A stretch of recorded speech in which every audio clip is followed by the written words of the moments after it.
പ്രവാസി health insurance GCC രാജ്യങ്ങളിലേക്ക് വ്യാപിപ്പിക്കുമെന്ന് മുഖ്യമന്ത്രി പിണറായി വിജയൻ.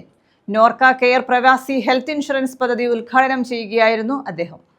പ്രവാസികൾക്കായി നോർക്ക റൂട്ട്സ് നടപ്പാക്കുന്ന നോർക്ക കെയർ പ്രവാസി ഹെൽത്ത് ഇൻഷുറൻസ് പദ്ധതി ഭാവിയിൽ GCC രാജ്യങ്ങളിലെ ആശുപത്രികളിലേക്ക് കൂടി വ്യാപിപ്പിക്കുമെന്ന് മുഖ്യമന്ത്രി പിണറായി വിജയൻ. നിലവിൽ ഇന്ത്യയിലെ 16,000-ലധികം ആശുപത്രികളിൽ ക്യാഷ്ലെസ് ചികിത്സാ സൗകര്യമുണ്ട്. താങ്ങാനാവുന്ന പ്രീമിയം ആകർഷണമാണ്. പ്രവാസികളുടെ ക്ഷേമത്തിനും സുരക്ഷയ്ക്കും കേരളം നൽകുന്ന പ്രതിബദ്ധതയ്ക്ക് തെളിവാണ് ഈ പദ്ധതിയെന്ന് പദ്ധതി ഉദ്ഘാടനം ചെയ്തുകൊണ്ട് മുഖ്യമന്ത്രി പറഞ്ഞു.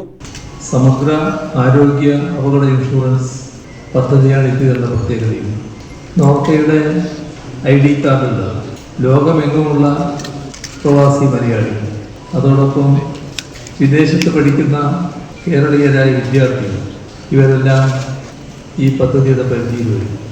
നേരത്തെ പ്രസ്താവിച്ചതുപോലെ ഈ പദ്ധതി പ്രകാരം അംഗങ്ങൾക്ക് 5 ലക്ഷം രൂപയുടെ ആരോഗ്യ ഇൻഷുറൻസ്, 10 ലക്ഷം രൂപയുടെ അപകട ഇൻഷുറൻസ് പരിരക്ഷയും ലഭിക്കും.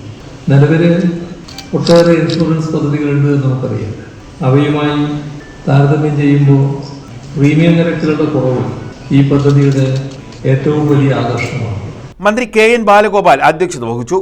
അത്തരമൊരു പുതിയ സംവിധാനമാണ്. ലോകത്തെല്ലായിടത്തുമുള്ള എവിടെയും ജോലി ചെയ്യുന്ന ഈ നാട്ടുകാർക്ക് ഒരുമിച്ച് ചേരാനും തങ്ങൾക്ക് ചില അഭിപ്രായങ്ങളുണ്ട് എങ്കിൽ അത് പറയാനും പറ്റുന്നൊരു വേദി എന്ന് പറയുന്നത് അവരെ എവിടെ പോയാലും ഈ നാടിനോട് ചേർത്ത് പിടിക്കുന്ന ഈ നാടിൻ്റെ സൗഹൃദത്തിൻ്റെ സ്നേഹത്തിൻ്റെ ഏറ്റവും പ്രധാനപ്പെട്ട ഉദാഹരണമാണ്.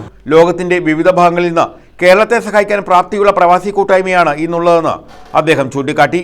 Ajith Kolassery, Gafoor P. Lillies, OV Mustafa, P. Sreeramakrishnan, S. Harikishore തുടങ്ങിയവർ പങ്കെടുത്തു.